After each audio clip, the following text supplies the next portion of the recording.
And we'll get started here with Marcie. She's our next presenter. She's a Regional Pesticide Officer with Pesticide Compliance within Health Canada, and she's going to be looking at the Pest Control Product Act. So take it away, Marcie.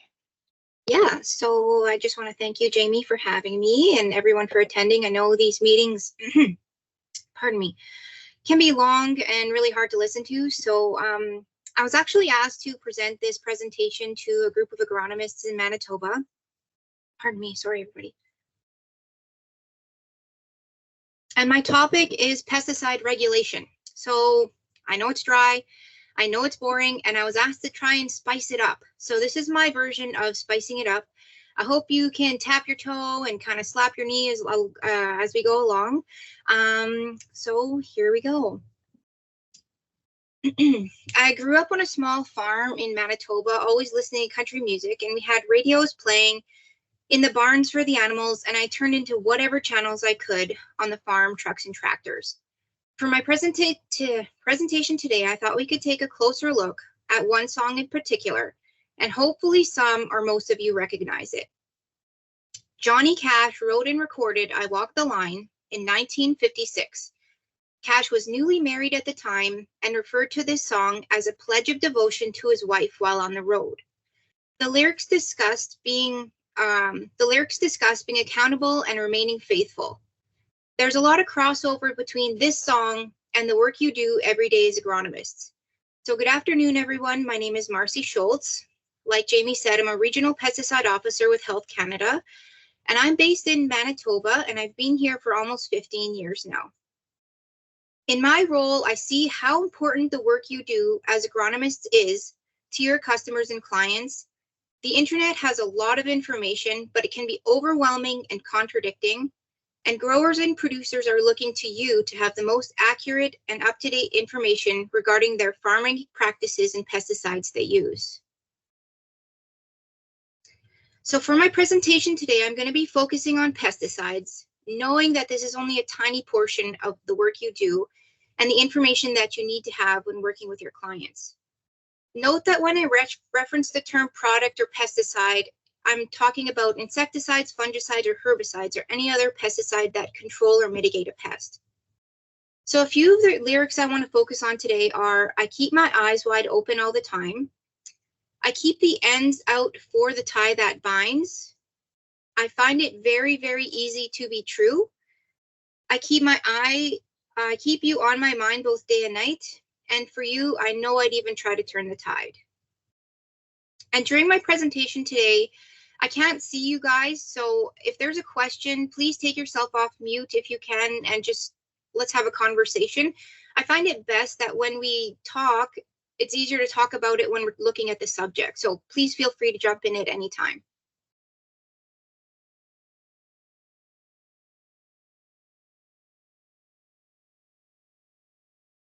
So as an agronomist, it's critical to keep your eyes wide open all the time and be able to look at the whole picture.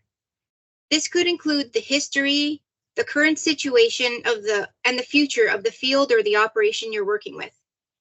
A product that was used last season may have an impact on what crop can be grown the following year. A pesticide applied may also influence how the end product can be marketed, or when livestock can graze an area or be slaughtered for market. As some of you may know, and Andrea gave a bit of a background on what Health Canada does, the Pest Management Regulatory Agency is responsible for regulating pesticides in Canada under the Pest Control Products Act and regulations. All pesticides sold and used in Canada must be registered and used according to label directions. So that's a main message you'll be hearing. You heard it from Andrea during her presentation, and I'm sure you'll hear it a few times in my presentation as well. So before a pesticide can be registered here in Canada, each and every product must go through a stringent science-based evaluation. As science is always changing and evolving, each active ingredient is reevaluated at least every 15 years to ensure it meets the most standard and up-to-date scientific analysis and standards. So what does this mean for you as an agronomist? Information and the egg industry is ever changing, and it's important to keep your eyes wide open all the time and stay up to date with the information and ensure you're providing the information accurate and correctly. So I just mentioned pesticides need to be registered in Canada before they can be sold and used. But what does this mean and what happens? So PMRA stringently evaluates scientific data for each and every active ingredient that we use in Canada to ensure that it would pose minimal risk to human health and the environment. And PMRA does this in 3 different ways, looking at the health, environment, and value of a product.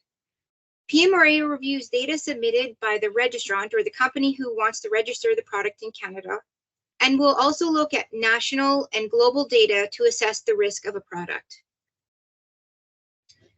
Through the health assessment, PMRA evaluates occupational and bystander exposure, which is the exposure you would have working with pesticides or exposures being around an area that has been treated.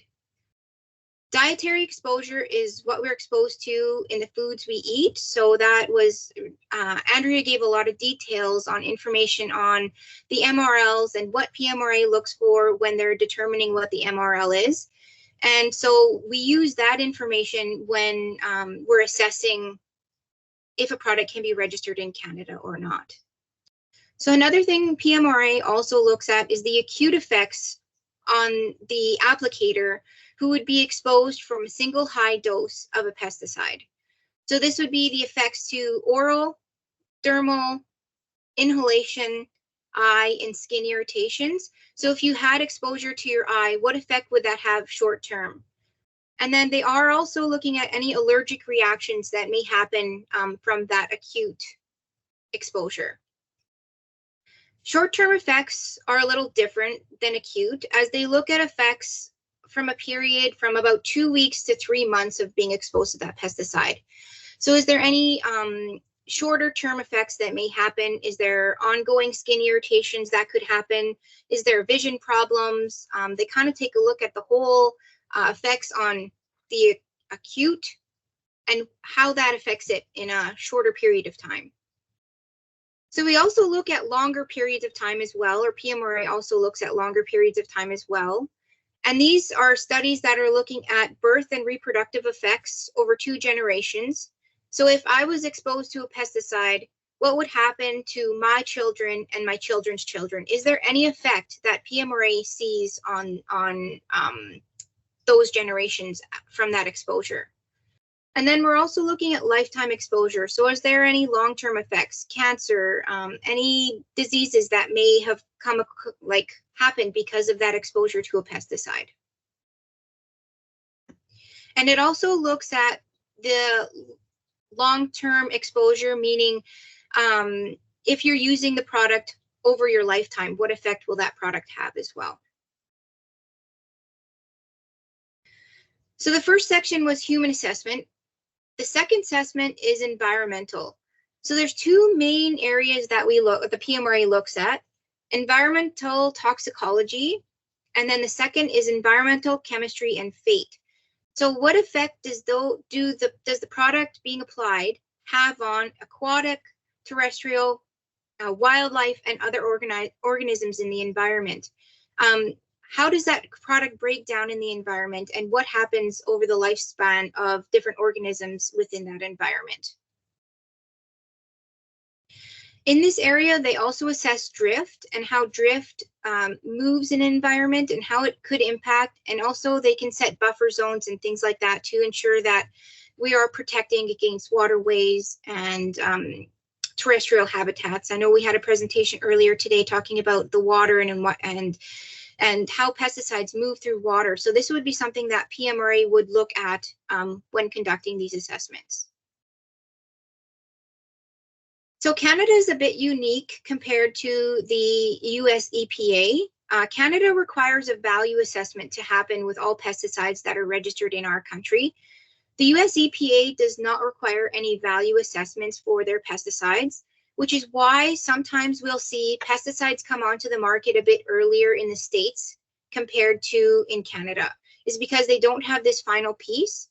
So what Canada requires is that we want to make sure that the products we're registering are effective, sustainable, and competitive.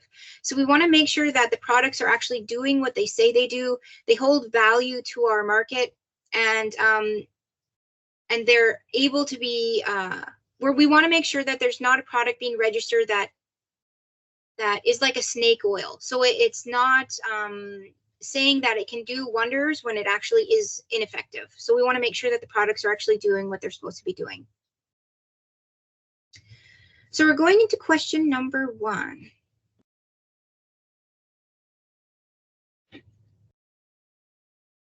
Can you pull it up, Jamie?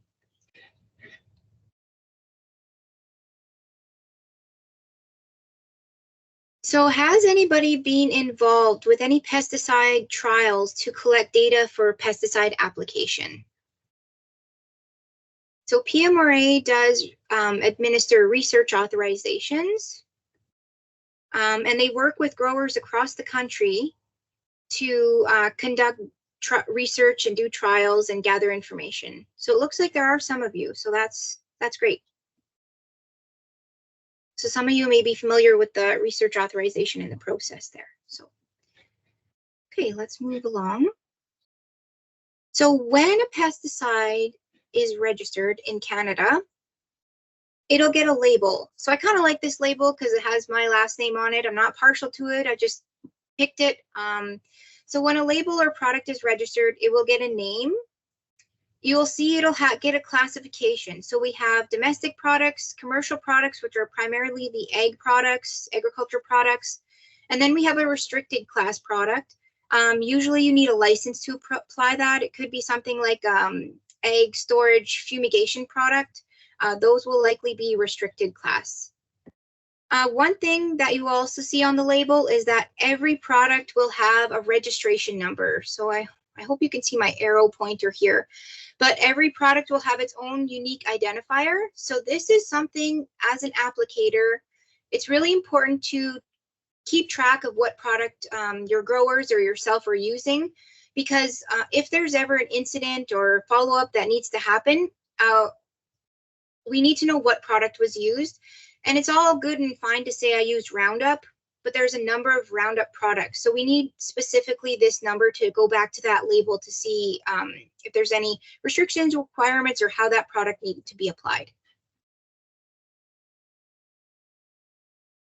So once a pesticide is registered for use in Canada, it also goes through an evaluation at least every 15 years to ensure the science and the data supporting its registration is still valid. There's several components that can change from a product to product or as a result of a reevaluation by the PMRA. So these can include the rate, the timing of when it can be applied, the number of applications that can happen per season, the pest in which it can control, reducing exposure. So we may put on label requirements such as the vegetative filter strips to make sure that there's no product that's moving from the crop field into the waterways. We could change the crop in which it could be applied to, and this could be as a result of MRLs or potentially risks.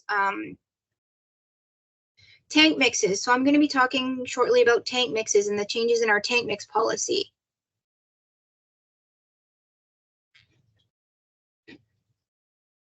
Sorry. We could see changes in buffer zones, and we could also see products being totally discontinued. So my next question, I'm kind of jumping back to the beginning, but I'm just seeing if everyone's on your toes, is what year did Johnny Cash write and record I Walk the Line?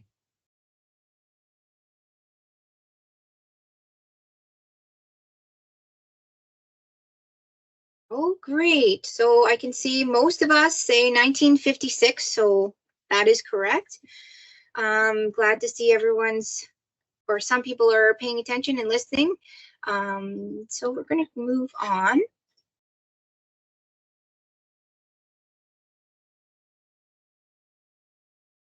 Can you guys hear the music when it plays? Jamie, No, can you unfortunately not. It's no? not playing. Oh shoot. I have music that plays and it like matches the words. I apologize, guys, that it didn't work. Okay, so Johnny Cash was referring to his marriage when he wrote about the tie that binds. And agronomy is provincially regulated, and the tie that binds for you pertains to your legal obligation under the Agrology Act in your province. So practicing agronomy includes the act of giving advice with respect to the principles, laws, and practices relating to the production, use, or processing of agriculture products, crops, or livestock. Therefore, to be compliant with the Agrology Act, it's imperative to be compliant with all pieces of legislation that regulate agriculture industry. With respect to pesticides, there are a few pieces of legislation that regulate products in Canada. The Pest Control Products Act and regulations are the federal acts that regulate pesticides in Canada.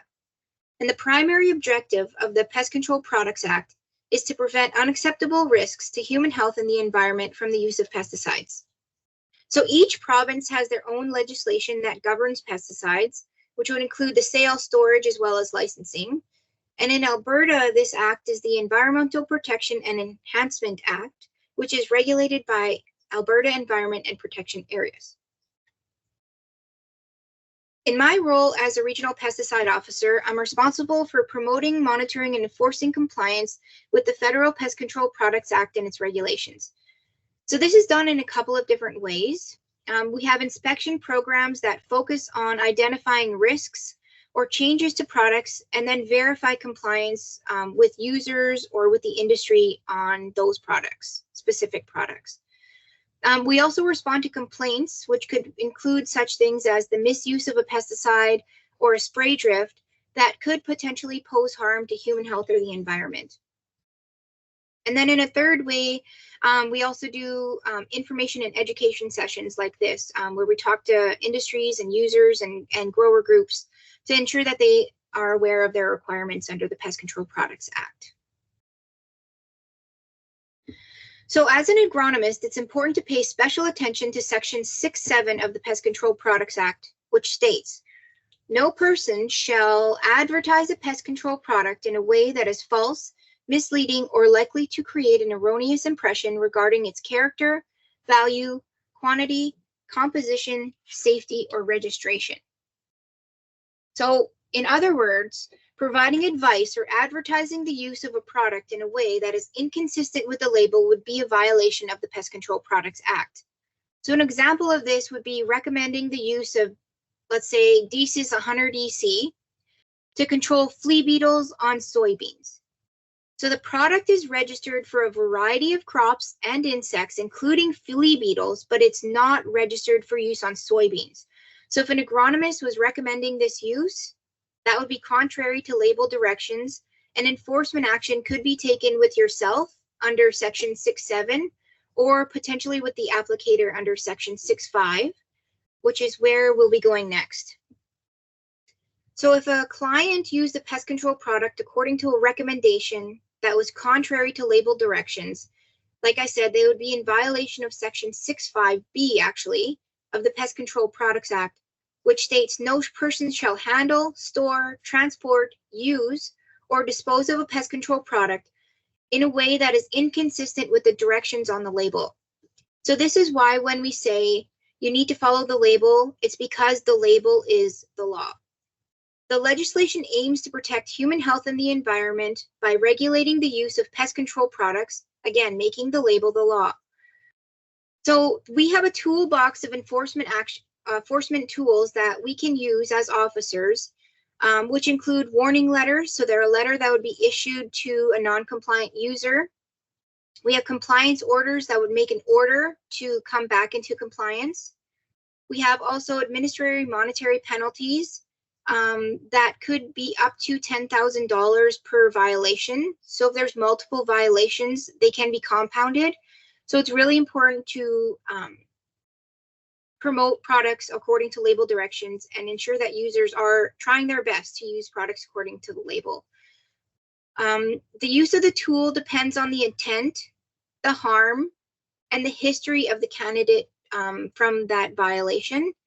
And enforcement action can be taken with the applicator, but also with the agronomist as well if they're providing false or misleading information. So just really important to be reading that label. Labels can be hard to read, And so I know Andrea and myself would be really good resources to reach out to, ask questions. We can get label clarifications for yourself as well. So there are resources out there that you can go to try and get clarifications. So we're going to question number 3. So the label is a recommendation, the law, a recommendation and the law, or neither a recommendation or the law.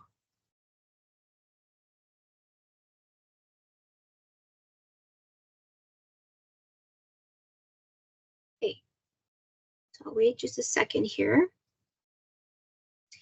So majority 80, oh, it's going down.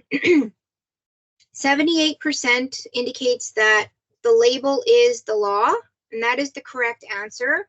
So we need to follow the label direction. If there are applications contrary to label directions, again, enforcement action can be taken, but it really depends on the intent, history, and harm that that application poses. So I'm going to try to turn my volume up to try and get some music for you guys.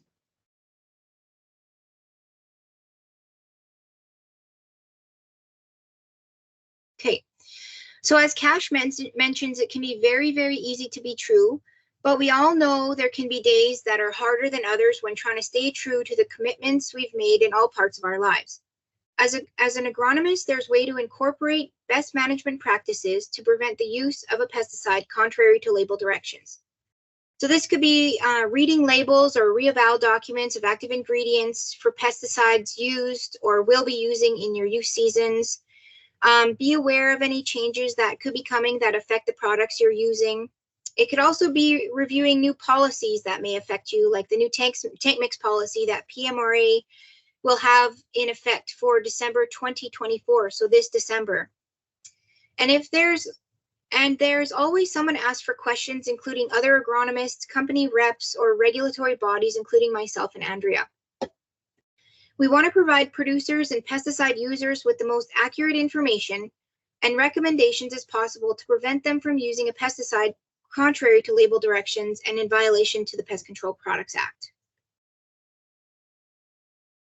So a bit of a history on the tank mix policy. In 2009, the PMRA published a policy which allowed operators to apply unlabeled tank mixes. So the application was subject to the following conditions. Tank mix partners needed to be registered in Canada to be mixed together. Timings of all tank mix partners are compatible, including the crop and pest staging. So we needed to make sure that the products are being used again according to label directions and that they were registered for that specific crop and that specific pest stage. Products are applied in accordance with their registered product label and are adhering to the most restrictive directions on each label. So if one label indicates that it could be a more restrictive water volume, it could be a more restrictive re-entry interval, it really depends on the product and what the label says. So products are not excluded. Oh, we have to make sure that the products are not excluded on either tank mix partner label. So we can't tank mix a product or two products that indicate that they cannot be mixed with product B. And we need to ensure that the tank mix provides additional value to the user. Registrants, provincial extension specialists, and crop advisors could prepare compatibility charts and advertise the unlabeled tank mixes. Anyone who recommends or applies an unlabeled tank mix did so at their own risk or liability. So question number 4, please.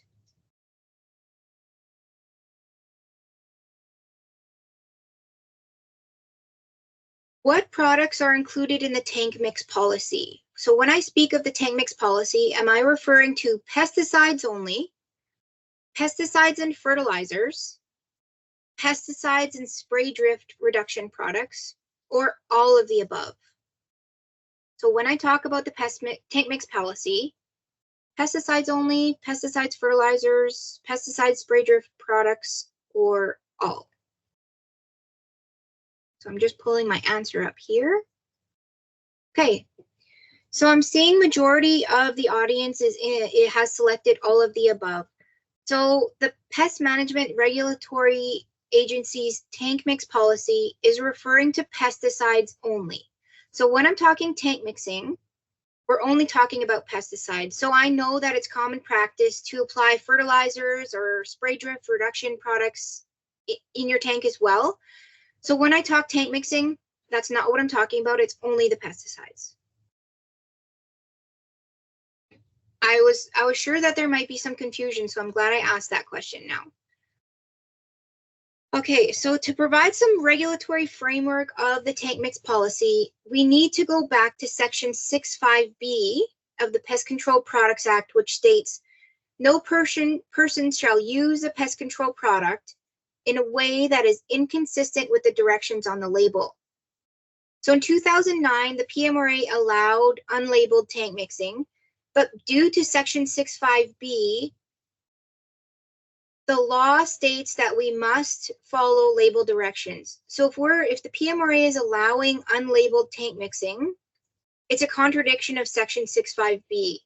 So they identified this problem, and now in 2020, they created a regulatory proposal to address this issue. And the purpose of the document was to clarify submissions for registrants, as well as provide guidance to the tank mix policy and tank mix labeling. So in order for tank mix to be compliant with section 6.5b of the Pest Control Products Act, there must be texts or directions on the product label that specifically allows for tank mixing. Again, tank mixing is only specific to pesticides. So if you're doing anything else in tank, that's okay. So from the 2020 proposal, there were public comments, and PMRA evaluated all the comments. And then in 2020, PMRA created the guidance document to the tank mix policy, and it was published in December 2022. The policy outlines that in order for tank mixing to be permitted, there must be text on the product label of all products that are being tank mixed that specifically allows for tank mixing. So this text may be in one of two forms. It may be a specific mention of tank mix partners. For example, product X can be mixed with product B. Or a general label statement that permits tank mixing. So on your screen, I've included, I don't know if Jamie's in the way.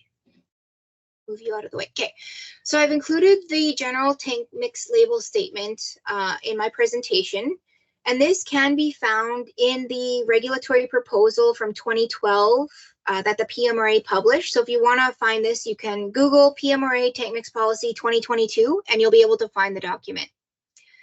So this is the general tank mix statement, and if you're going to be tank mixing after December 2024, products need to either have this statement or indicate that they can be mixed with a certain product.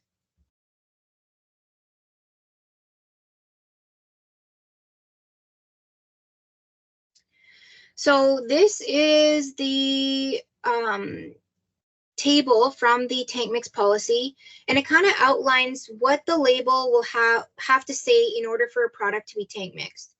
So product X, if nothing is said about tank mixing on product X and nothing is said on product Y, the products cannot be tank mixed. However, if you go partway down the chart, if both products have a general tank mix statement, they can be tank mixed. And then if you go down a little further, tank mix with product Y, and then they do have a general tank mix statement, they can be tank mixed. So I'm hoping this can clarify, if products can be tank mixed or not. And we have noticed that the general tank mix statement have come onto product labels already. So you might be seeing these general statements on. And if products don't have, it is the responsibility of the registrant or the company that makes the product to put the tank mix policy on and come into compliance with the new 2020 PMRA guidance document.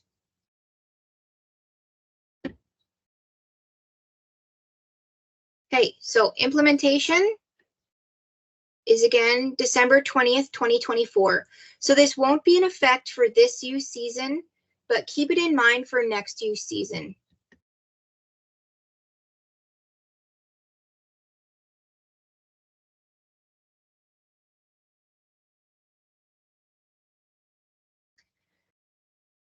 Okay, so continuing with our lyrics, we get the feeling that Cash is thinking of his life back home all day long. Again, this can be related to agronomy. So when considering pesticides and making recommendations, we need to ensure their use doesn't pose a risk to human health or the environment, or what impact a given use could have on an operation, both beneficial and detrimental. This includes ensuring the best timing and application method for an application. Is there a period of day to achieve the best results in relation to when the pest is active, while paying attention to wind speeds or temperature that may play a role and effect? Do we need to look at different application methods like ground, aerial, or maybe another type of application? Maybe spot spraying patches in the field or applying to the whole field in general. Knowing if today is the best day or holding the application off a day or two to monitor pest pressures or apply in more optimal weather conditions can be a difficult decision to make. It's critical to look at the operation, pest pressures, and potential risks as one big picture. As an agronomist, it can be difficult to have all the answers, and the important factors you need to keep in mind are ensuring information and guidance provided is compliant with the Pest Control Products Act, and always having the grower's best interest in mind. This ensures the safety of the users, the operation, and the environment, both day and night. So we're going to go to question number 5 now. And I'm hoping this next section brings about a few questions. So the question right now is, have you recommended or applied pesticides with drone yet?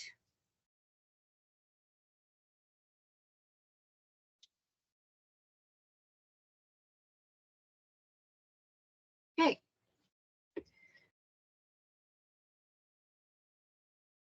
Okay, so almost all the participants have not applied product with drone.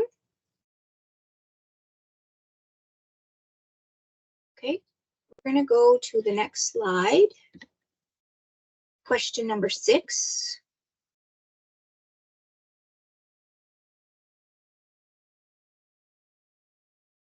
How many agricultural pesticides are registered for application with drone or RPAS? Less than 1, between 1 and 5, between 5 and 10, or more than 10 products registered?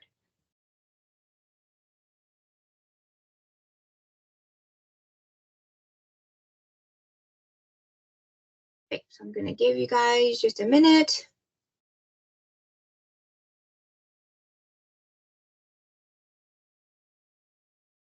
So we're kind of getting a bit of an array of answers. Primarily, your responses are between 1 and 5. But if we go back to the question, I've asked how many agriculture products or pesticides are registered for drones. So there are actually 0 products registered for drone application. So the answer is A, or less than 1. So can I ask a question to the audience, and you guys can type it in the text box or let me know, what kind of products are you hearing that are being applied for drone, or are you hearing of any products that are being applied?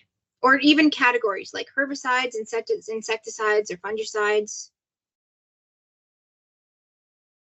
I don't know where the text box is.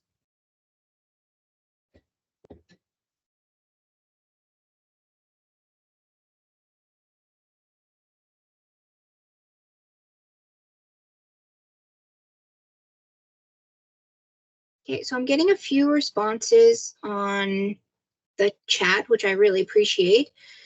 So seed treated canola for lowland. So just, okay, so applying seed that's treated with a pesticide in low-lying areas. Few people haven't heard of anything applied, some fungicides, larvicides. So the larviciding products are registered for application by drone.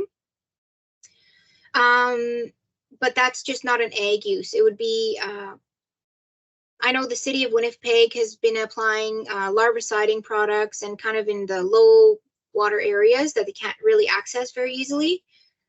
What other responses have I got? Fungicides, herbicides, fungicides, insecticides, fungicides in BC, growth inhibitors.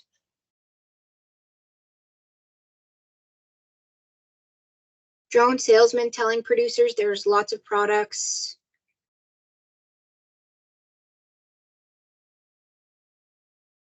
Okay, so we're getting a lot of not like people aren't recommending things yet. Some fungicides, some herbicides, kind of here and there. So I really appreciate your comments on that. That's really interesting. Okay. Is there any questions before I go into things? Any other questions? Okay. So drones is a really interesting area for us as compliance because it's so new for us. As you may know, the government is a little slower in regulatory stuff. Catching up to the industry can be slow as well. So last week, no, 2 weeks ago, we had a meeting with the Prairie region, and we learned a lot of information on how PMRA is registering products in Canada. So there was an old regulatory directive from 1996, so way back, that PMRA is committing to updating. And they want to include information with drones or RPAS in it. So the PMRA has created a new document. I just want to get the dates here. So June 2023, PMRA created a document with some information on the use of drones when applying pesticides. So this can be found online if you wanted to find some more information. So when we're applying product by drone, there's a lot of things that we need to look at and a lot of different regulatory bodies that are interested in drones, including Transport Canada. So Transport Canada has requirements on drones, licensing, use permits. I don't even know all the details. So that'll be information you would have to get from Transport Canada. Knowing that there may be some changes coming in the future to their requirements, as they do have some regulatory requirements coming down the pipeline. So there are requirements now, but we may see that change over the next few months or potentially into the fall. So drones are not permitted until sufficient data to assess risks. So risks that PMRA are looking at, I think, are in my next slide. So we'll go over that in a minute. But there are also licenses and certifications that are required to apply with drone. And Andrea talked about it briefly in the presentation before lunch. So the provinces will be requiring an applicator license similar to an aerial applicator or ground or seed treatment, the different classifications, but there will be one coming specifically for drones, and all applicators will have to have that certificate and license, as well as any requirements that Transport Canada needs for that classification of drone. And there are only 3 or 4 current registrations of larviciding products in Canada. So there's nothing to apply to crops or industrial areas at this time. Okay, so no ag products registered. And like I said before, there are 3 areas that the PMRA evaluate pesticides under. So the human health assessment, the environmental assessment, as well as value. So if we take a closer look at the value, we need to make sure that the crop coverage and product is working efficiently. So we had a presentation from a drone company, and they actually indicated how a drone sprays a field is very different than a plane or a ground applicator. And this is primarily due to the way the drone flies and how the wind and how the air moves underneath the drone. And it can actually affect how the product is applied in the spray pattern. So it's not the typical like pattern you'd get with a boom or even a plane. So it's a very unique, just because of the way the drone works and the way that the wind and air is moving underneath that drone. So it's really hard to get the nice spray patterns across the field. So that's one thing PMRA is really taking a close look at. The environment, we want to look at operating conditions. Where should that drone be sitting when it's applying to get that optimal coverage? How fast should it be applying? We're looking at droplet sizes, spray deposition, and drift data. So I didn't really think of it actually when I was thinking drones. You know, I thought, you know, it's like a plane, it flies the same, but actually it's really the way it operates and the way it works is very different than a plane, which is why it is taking some time to develop this data. So Health Canada or PMRA is also looking at mixer and loader exposure. So I just want to see you guys, hold on a second. So can you raise your hand if you have any idea how you apply product with drones, or how often you fill the drone up, or how often you change batteries? Is anybody familiar with that at all? No? Okay. So I really wasn't either. I was like, oh, you know, you probably fill it up once or twice and you let it go and you spray the field. Well, actually, you actually have to refill the drone approximately every, I think it's 8 to 10 minutes. And while you're filling up that drone, you're actually also changing the battery as often. So you're really not getting that much spray time with a drone. And it's a lot of exposure to the mixer and loaders because they are physically having to have contact with the drone and actually have to be able to refill and refill every 10 minutes. So the exposure to the workers is a lot more when you're talking about a drone.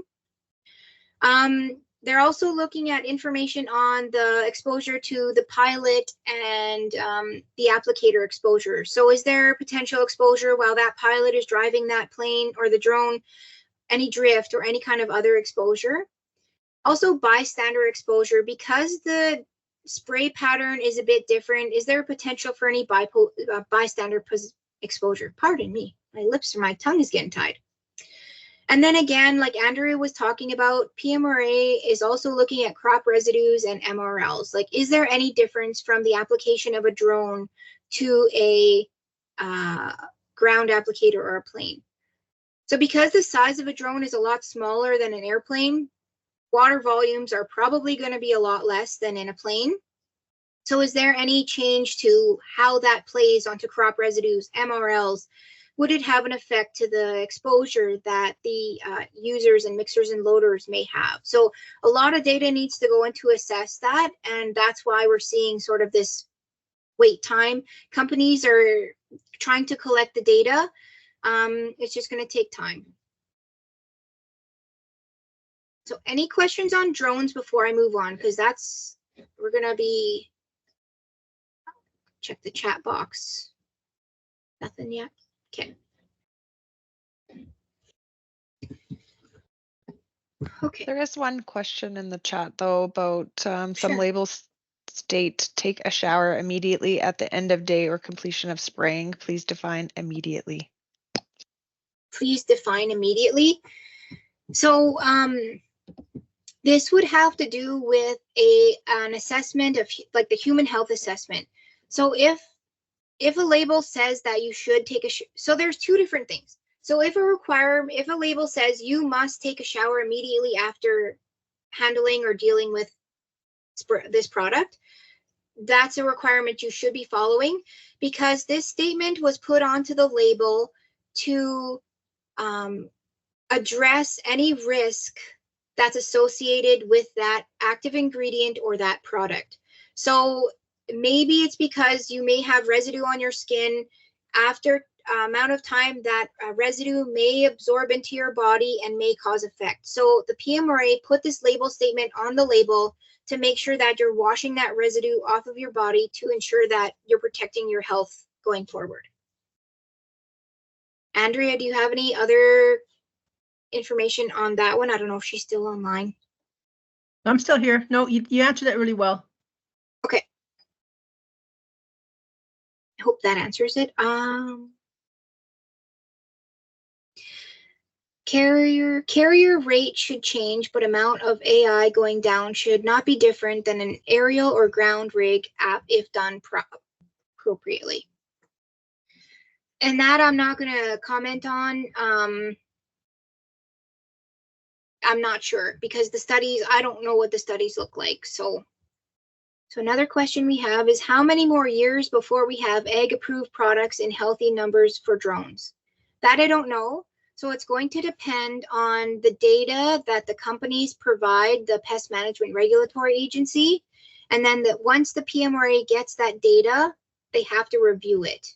So that timeline I'm really not sure on, and I don't know how much data PMRA has right now to assess the various products, because each active ingredient, I believe, would have to provide that data to the PMRA. So the next question is, does the states have a lot of drone registrations? So the US is taking a little bit of a different approach. I do not believe that they require registration on drones at the United States at the country level. However, some states in America are putting restrictions on drones. So even though the US EPA may not have restrictions, states such as California and New York have restrictions on what can be applied by a drone. So the US is taking a little bit of a different approach than Canada. Okay, I'm going back to my questions. Okay, that's all the questions I see right now. Okay, so I'm going to jump back to my presentation. If you have any other questions with drones, feel free to put them in the chat.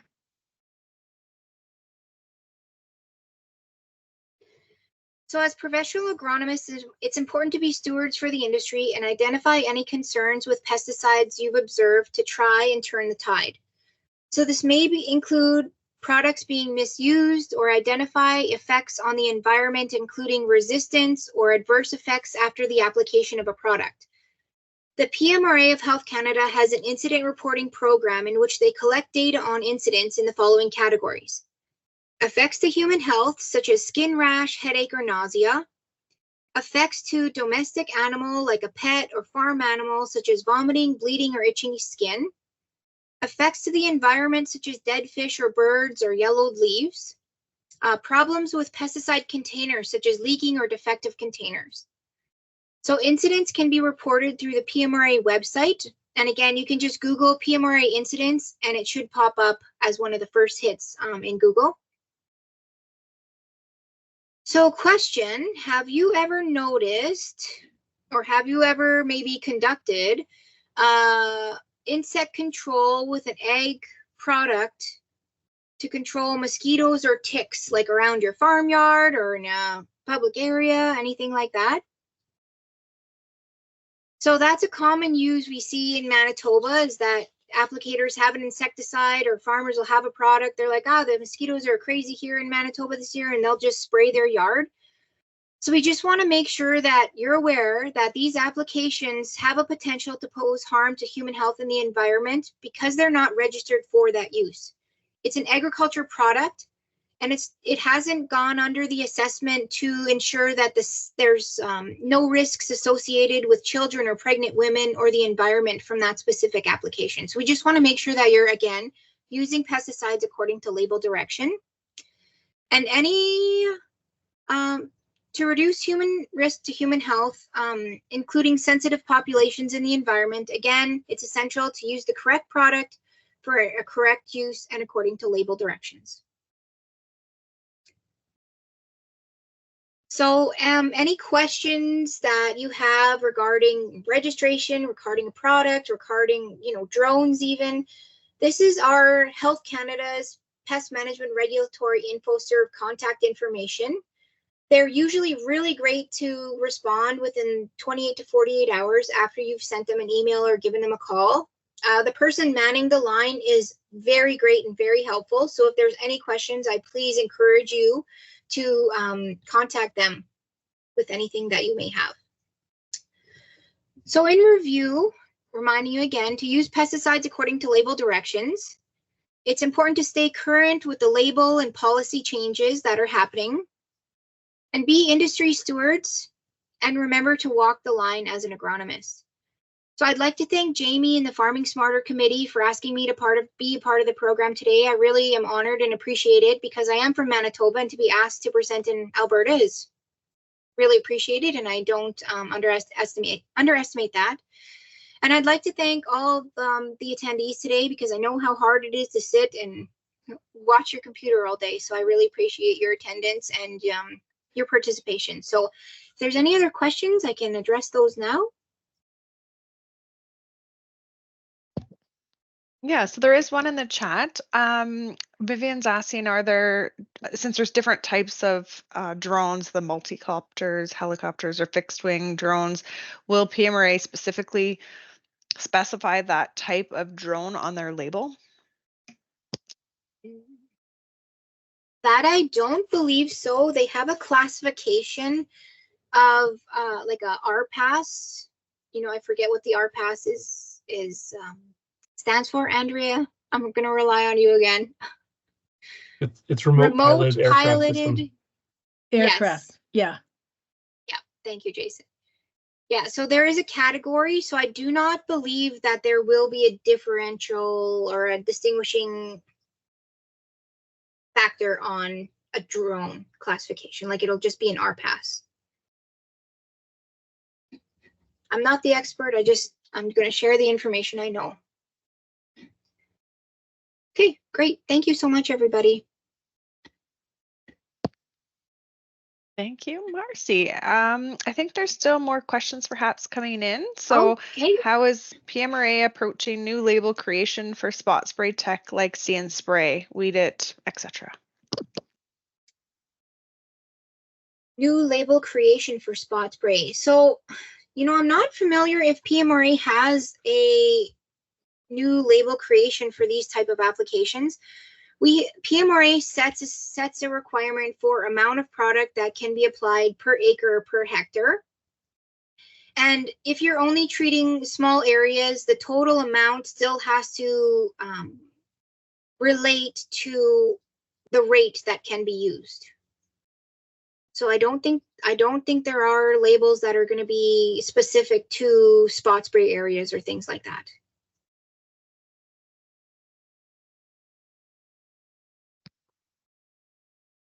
Okay. Any other questions? If anyone has any remaining questions, I'll throw up the QR code for Marcie's presentation for those of you that are collecting Certified Crop Advisor credits. Okay.